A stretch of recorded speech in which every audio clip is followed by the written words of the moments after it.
the real value clinicians bring to the table is the ability to make the complex simple for a patient.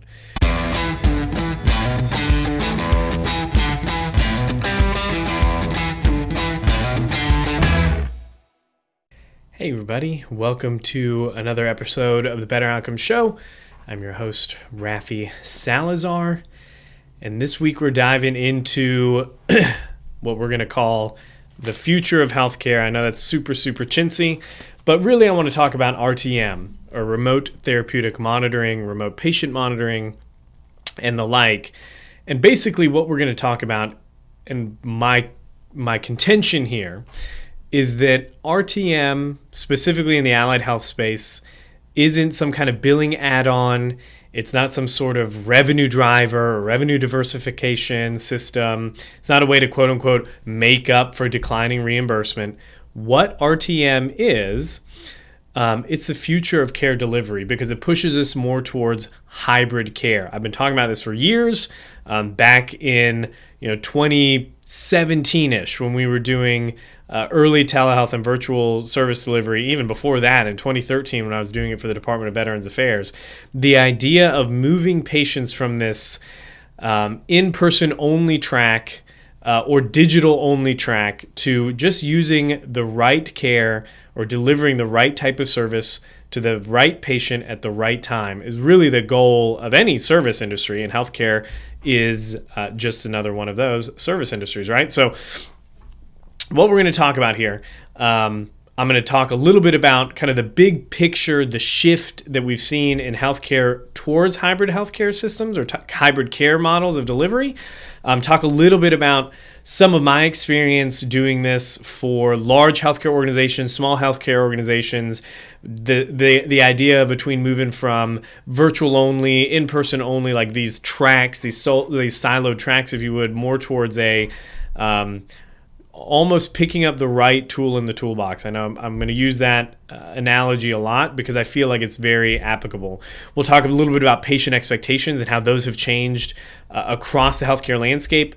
We're going to talk a little bit about the real value that clinicians bring to the table. I know I have beat this horse dead. It's actually one of the chapters in my book is all about being a knowledge translator and the fact that clinicians' main value in any kind of patient engagement is the ability to take all the technical knowledge we receive in school and apply it to a specific patient in a specific situation. So, with all that being said, let's dive right in. So, the hook here is RTM is not optional for clinicians in 2026 and beyond. By the time this recording hits, it will probably be 2026. I've taken the last couple months of 2025 off to do some personal things, work on some big projects that I'm excited to release at maybe Q1 or Q2 of 2026. But by the time this one releases, hopefully it'll be the first episode that we release in 2026, talking about the roadmap for the next 12 months.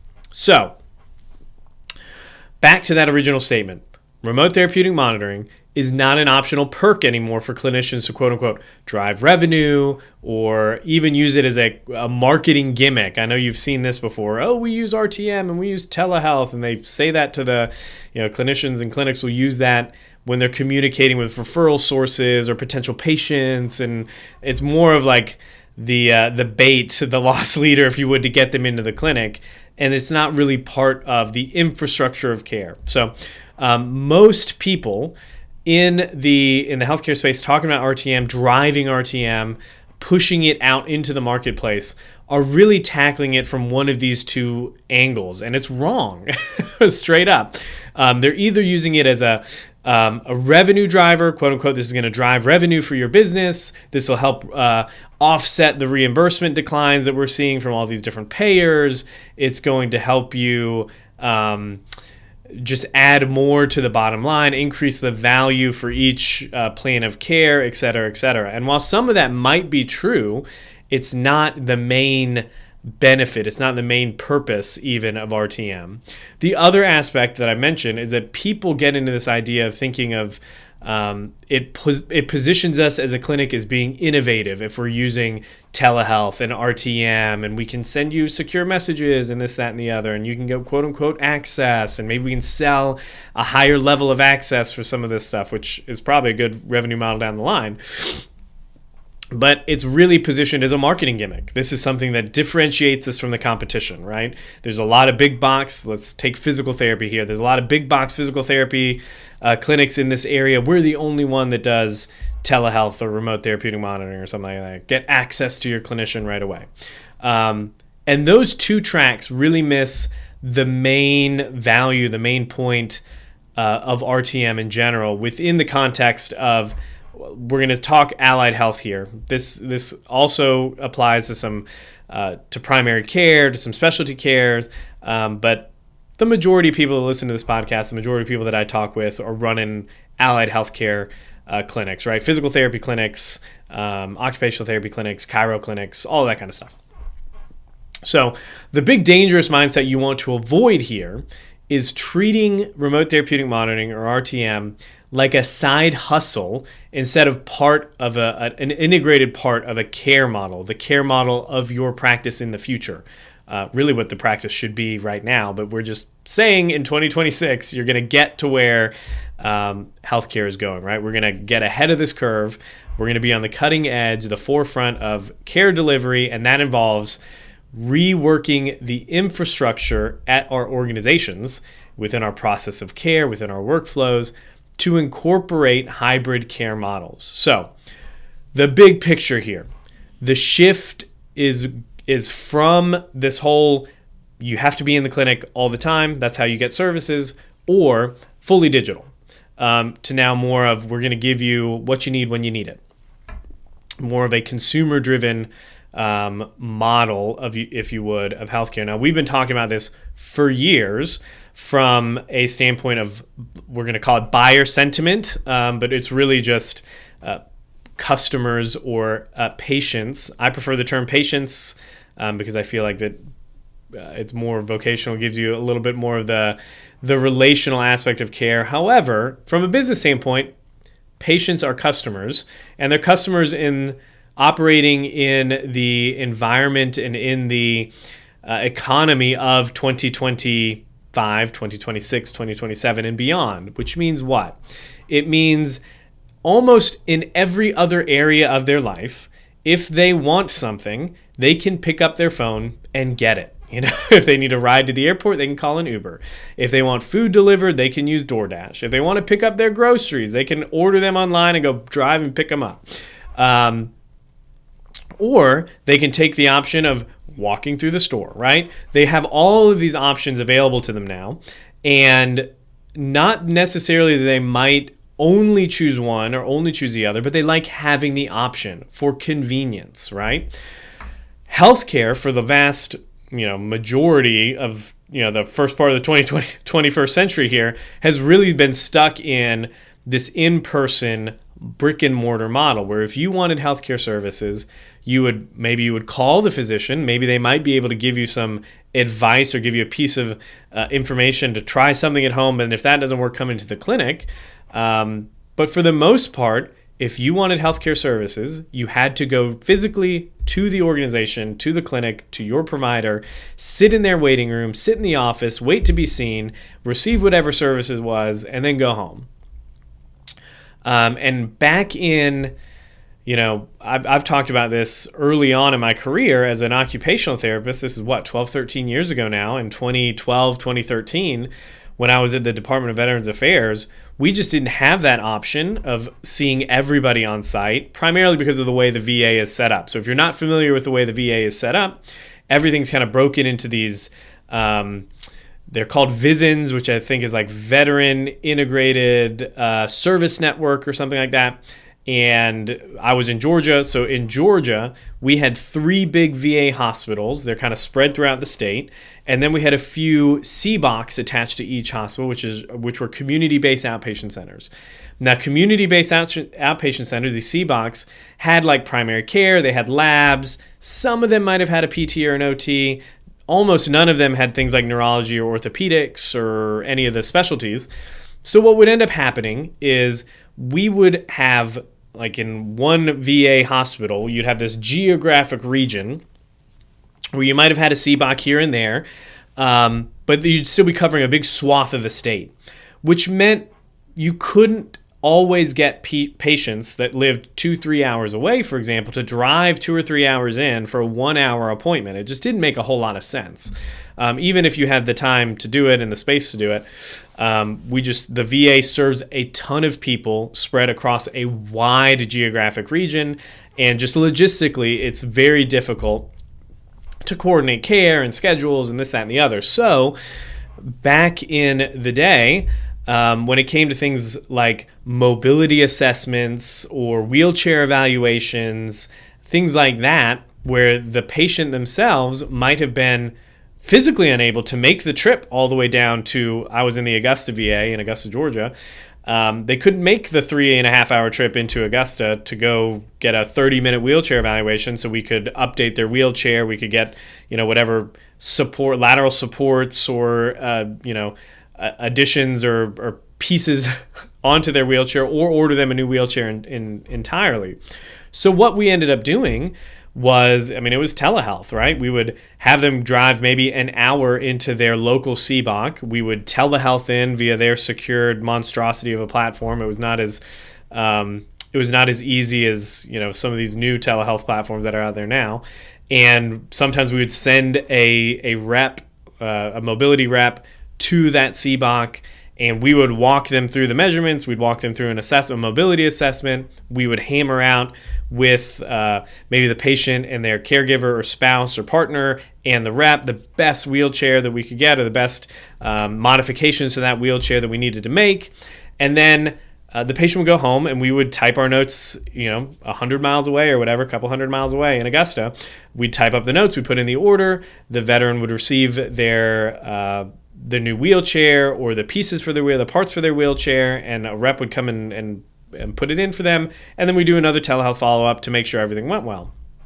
And because it was the VA and we weren't worried about things like insurance denials and reimbursement, we were able to do that because at the time, I don't even know if the 95 modifier, which is the virtual service delivery modifier, was around back then. Maybe it was. And I'm just not remembering it because, again, at the VA, we would just do our notes, document it, and then it would go off to the billing office, and they would add the codes. So I didn't really have a whole lot, and I was just a staff clinician, so I didn't have a whole lot of insight about how the codes are being applied, or if they were being applied, or if 95 was even around at the time.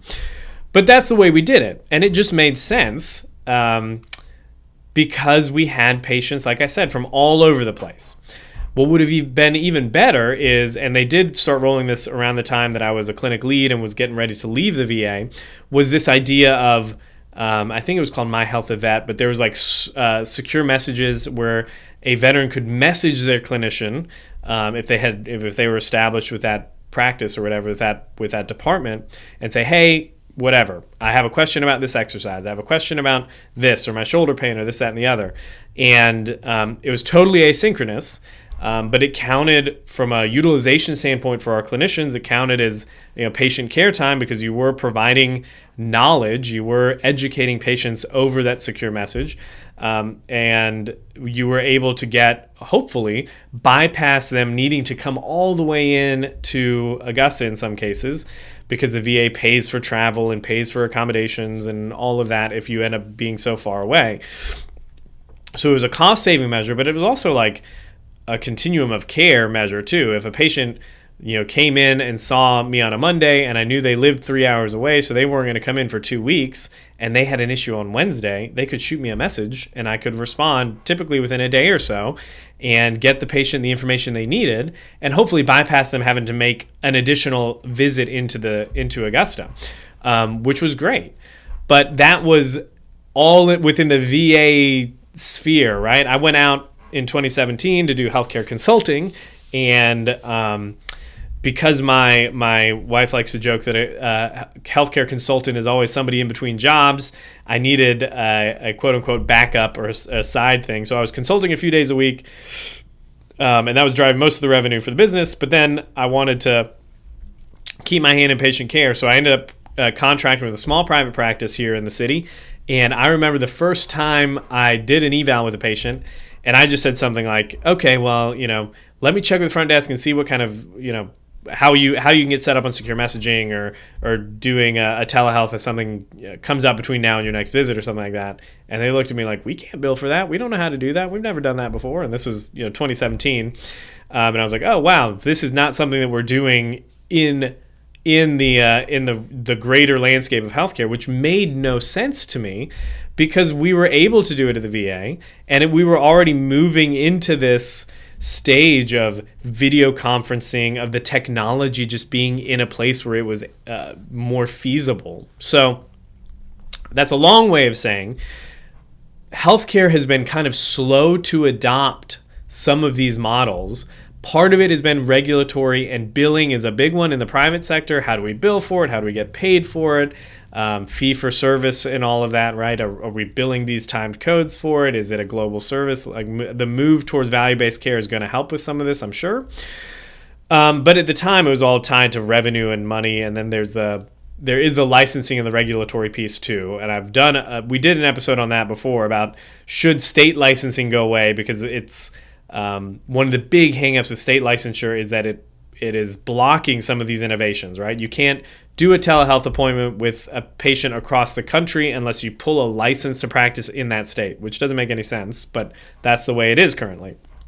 So anyways, you got the regulatory piece, the money piece that's been kind of keeping it from expanding into the rest of the healthcare market. However, if you look at the rest of the economy, like I said, we've moved more towards this consumer-driven model of healthcare where it's what I want, when I want it, in the method that I want to receive it, right? So phase one, if you would, of healthcare, which is the vast majority of healthcare history, has been in person. You come to the clinic, you see the clinician, you get whatever treatment, you go back. If you need a follow-up, you schedule that and you come back and do it all over again, right? Then in 2020, the pandemic happened, the global pandemic, and kind of everything shut down and went to digital only because it was the only way that we could keep seeing patients and providing services. I was working as a consultant for a state health agency, and we were dealing with folks that were extremely medically complex. So they were at the highest risk from a pandemic standpoint, that we did not want them coming into contact with people for the risk of an adverse health event, right? So we shifted everything towards virtual service delivery in a matter of probably 48 hours. And because I was the youngest guy on the consulting team at the time, they were like, you're going to be the person that sets that up. So I was in charge of kind of spearheading the development of all of the clinical and operational guidelines for virtual service delivery is what we called it. We didn't call it telehealth. I was very specific not to call it telehealth because telehealth and telemedicine in particular is like that synchronous meeting, like a video conference with you and your doctor. And we wanted to expand that. The vision is to expand that into asynchronous, into alternative forms of service delivery, of which RTM is one. So if you think about the way in which you will be delivering services into the future, yes, you're still going to have people coming in. You're always going to have people that want to come in. You're going to have people that probably only want to do digital. We've got some people at the clinic that I own and operate here. I don't think they've been in the clinic. They've only done telehealth, right? And then we've got hybrids, right? They come in, maybe they do their eval. They're going to be gone for a couple weeks. We do remote therapeutic monitoring, maybe some asynchronous care like that, and maybe some telehealth while they're gone. Then they come into the clinic and we do a little bit more, and you kind of progress them as they go. But the reality is, like, RTM isn't at this point like an innovation anymore. It's not anything that's like super, super cutting edge and no one is using it and it's a new care model. No, it's really, at this point, it's infrastructure for hybrid care, right? So I think what we need to begin looking at in our own healthcare organizations, and really healthcare organizations across the country, is that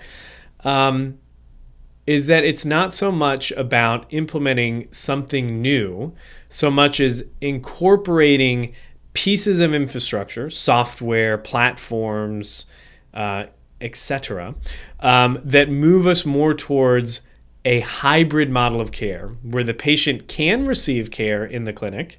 And maybe that's your first line. We prefer an in-person visit to get established, but then after that, however we can best serve you. Maybe it's telehealth, maybe it's RTM, maybe it's more in-person treatment, whatever.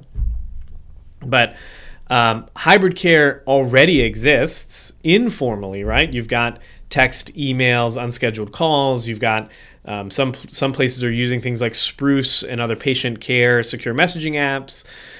RTM basically formalizes that for allied health professionals and puts a path towards reimbursement, which is huge. I don't want to downplay the revenue that you can get from RTM, not because it's going to make it rain and you're going to be a gazillionaire because you're billing RTM, but it does take some of the time that clinicians do spend actually delivering value to patients and makes it billable, which is, that's what we want. We want to be able to be paid for the service that we're delivering, the value we're delivering, and our expertise. And RTM is a big way of making that possible, especially while we're in this fee-for-service world. On the other side of things, you've got like those global service delivery fees where it's like, we're going to give you X number of dollars and you can treat the patient for as much or as little as you want to. That's in places like that, telehealth and RTM really shine because you don't have to worry about getting denied your reimbursement, right? Because you've already been paid. So we love that kind of innovation in those kind of care models because it allows you to kind of see what works, what doesn't work, what can we do to kind of get the patient better faster. The incentives align, I think, a little better. Okay, patient expectations. Let's talk about that. So patient expectations have changed in a big way. People manage basically everything in apps, right? Banking, groceries, communication, fitness even. How many of you are using a training app or something like that? Learning. Basically, if you want it, you can do it on your phone or on your computer at this stage in the game. And healthcare is basically the only industry outside of maybe car mechanics or some of the trades. You can't fix your plumbing leak over the app or with AI yet. But healthcare is one of the only industries that still basically tells patients, we'll help you, but you need to come into this building twice a week, right? Patients expect, as a matter of just receiving services in general, they expect access, they expect communication between visits, they expect guidance at the moment of need sometimes. And RTM gives you the ability to meet the patients where they're at, right, through their devices, or where their attention is already being given, or in a method that they're already used to receiving services.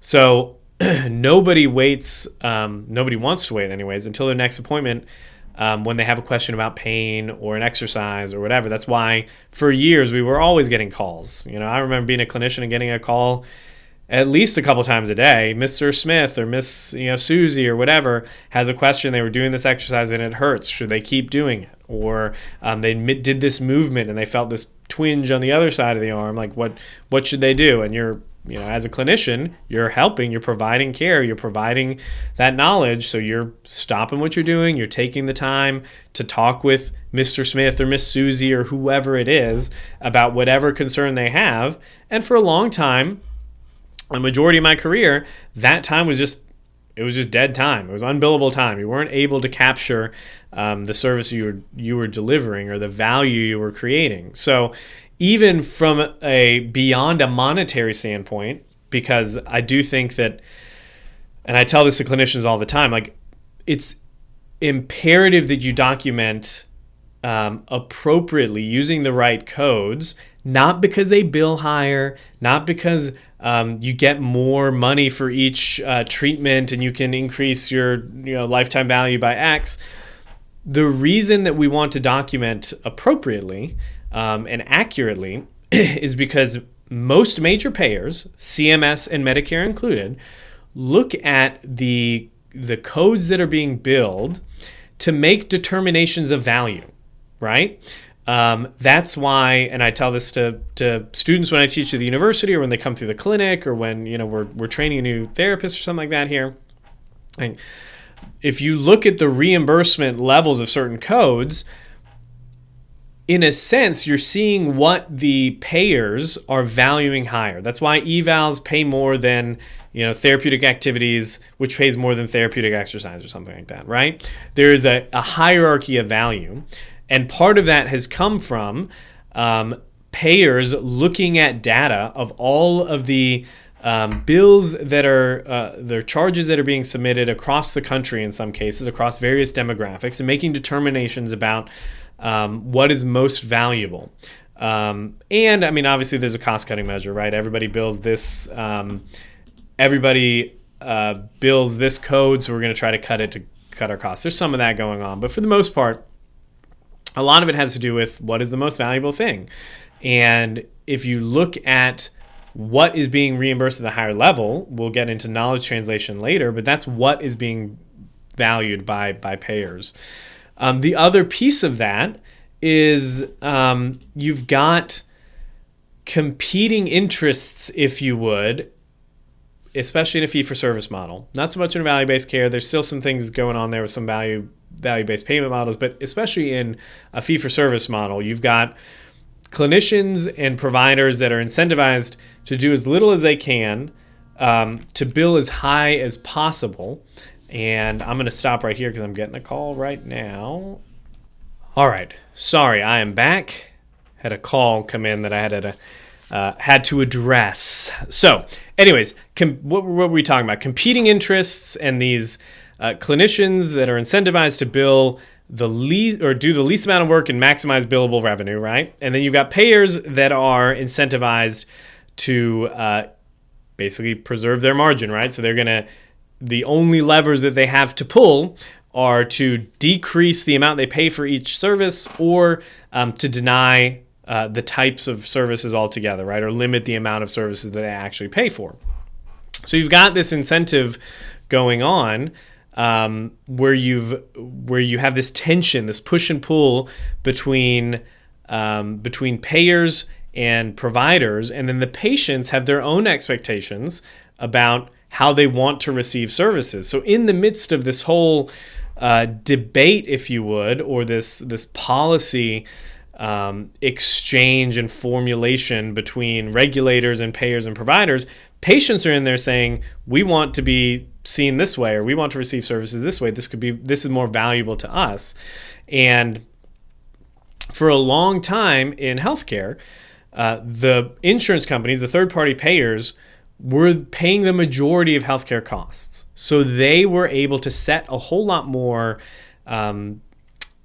They were essentially the customer, essentially is what it was, right? Like if you had a patient that was Blue Cross Blue Shield was paying 90% of that visit or whatever. So the provider would be incentivized, rightly so, to follow whatever guidelines Blue Cross Blue Shield put in place because they are paying the majority. Well, now we're in a situation over the last probably 10 years where out-of-pocket costs for patients have crept up to the point where in some cases they're paying the majority of their care costs for at least maybe until they have a deductible that is met, or even after their deductible is met, maybe they have a 50% coinsurance. So even after the fact that they pay a lot out of pocket, they're still paying for half. So patients are getting more. There's more reason to put them give them a seat at the table when it comes to the way services are delivered, which is why I think you're seeing some of these concessions here and there on telehealth. One, because the payers are seeing that increased access to virtual service delivery can lower overall cost of care, which is beneficial for them in the long run, but they're also seeing that their beneficiaries are requesting it as well. So you're seeing this shift. We've talked about this consumer-driven healthcare environment for a while, but now it's happening more from a who's paying for what cost is actually starting to drive some of that, because if you're looking at two different health insurance plans and they both come with high deductibles and high out-of-pocket costs, but one is willing to allow for telehealth, synchronous, asynchronous, RTM, which one do you think you're going to go with? So there is that drive happening as well, which I think will be positive over the next several years as some of this stuff gets ironed out. But again, it goes back to who is paying and their incentives, and why telehealth and RTM in specific is really a value add to that whole process. Anytime from an insurance standpoint, anytime you can save a visit is saving them money, which is great. From a patient standpoint, anytime you can save them having to take the time out of their day to drive into your clinic and may take off of work or disrupt their routine or whatever, for an unplanned visit or something like that, is positive for them. And that's a real value creation. So there's that. The other piece that we want to talk about is how hybrid models of care fits into the role of clinicians, or what we'll call the evolving role of clinicians, as we move more and more into the 21st century, because now we're about a quarter of the way through it. Clinicians, physical therapists, occupational therapists, rehabilitation, PM&R docs, you name it, we're not in the game of just manual therapy or exercise therapy anymore. We are very much so moving, and we have for a long time been here. We're just finally coming to the realization, if you would, that the real value clinicians bring to the table is the ability to make the complex simple for a patient, where the ability to help guide the patient through a decision-making process to select the best treatment for their situation, their context, their prognosis, et cetera, et cetera. And then ultimately facilitating behavioral change.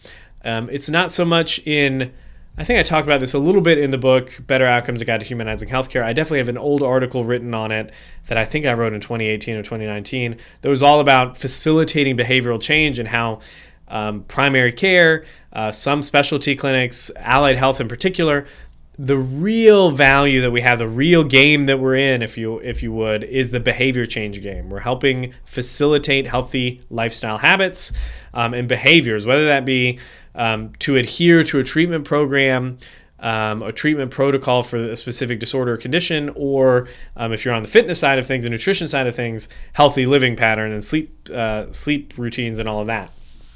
But behavior change is where a lot of the outcomes happen, right? I know I've mentioned before, I have a friend of mine who's a PA in a nephrology practice, and he was talking about how they call diabetes the disease of noncompliance, right? Well, why is it the disease of noncompliance? Why are they not compliant? Because we have failed to effectively create behavior change for that patient in order to, help them, whatever it is, manage their blood sugar, lose weight, eat healthy, get better sleep, whatever you name it. Now, part of that might be the incentive structure and the way services are being delivered, sure. But the other piece is that behavior change, just the result is that behavior change hasn't happened. And that's why they're calling it a non-compliant disorder, right? A disease of non-compliance. So the real value that clinicians have, if you think about it, is our ability to provide that education, to provide the infrastructure, if you would. The scaffolding is what I like to say when I'm talking with patients that are in chronic pain. Like, we want to build scaffolding around you to help you move safely, and then kind of remove that scaffolding as your ability increases so that you're able to manage it on your own, right? The same should be happening with diabetes, with other chronic conditions. Like, we want to provide a lot of support and then kind of remove what is necessary till the patient can be self-managing.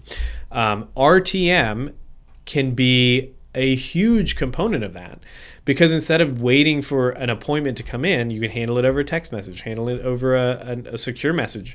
But RTM enables that ongoing influence and communication in between physical encounters, and it forces us to operate at the top of our clinical value. So instead of being, let's take physical therapy, for example, or occupational therapy, instead of being the guy that you come in to get your shoulder massage because it hurts, you're now the guy that gets called or messaged about this position in which I moved and now it hurts. What can I do? And it forces you to think, how do I distill this in a way for the patient to get it, employ it, and implement it in their practice, in their daily life, et cetera, et cetera. So, like I said, it forces us to operate at the top of our clinical value. So one of those things, again, I think it cannot be understated. The fact that our main value is knowledge translation. RTM is a very effective tool at doing that. So the mental shift, let's talk about that as closing here. We need to start thinking about RTM not so much as a billing add-on, as a revenue loophole, or as a marketing gimmick that we can use to differentiate ourselves. Really what it is, RTM is it's the infrastructure of a care model. And that care model is hybrid healthcare, where you're using the right tool for the right problem, right? It's a patient expectation at this standpoint. It's a clinical value amplifier. If you're able to save time, save money, save the expense of another visit, that's always positive for all the other stakeholders involved. It can be a strategic differentiator moving into 2026, because I believe the clinics that do not operate in that model anymore, who don't move into more hybrid models of care, are going to be left behind, because this younger demographic of patients expects it, like we've said, and they're going to choose providers who are able to provide the services they want at the time they want in the method that they want to receive it. And then RTM is the bridge from traditional rehab, traditional care into the healthcare of today, modern healthcare, if you would. So that's all I have this week. If you found it helpful, leave us a rating and review. You can go to betteroutcomes.show, find all of the past episodes, et cetera, et cetera. Until the next time, be safe, be healthy. I'll talk to you then.